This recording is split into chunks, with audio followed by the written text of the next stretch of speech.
Hello everybody, in today's video I'm going to show you how to delete temporary files safely in iOS 27. You can start by restarting your iPhone, which automatically clears many temporary system files, or you can go to your settings. Once you reach to the settings, scroll a bit down and select here General. Under this General, you can select this iPhone storage.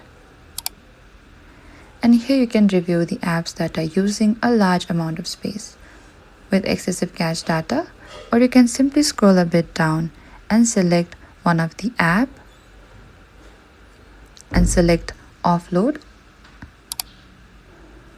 and tap offload again. And regularly clearing temporary data can free up storage space and help keep your iPhone running smoothly. And that's how to safely delete temporary files in iOS 27.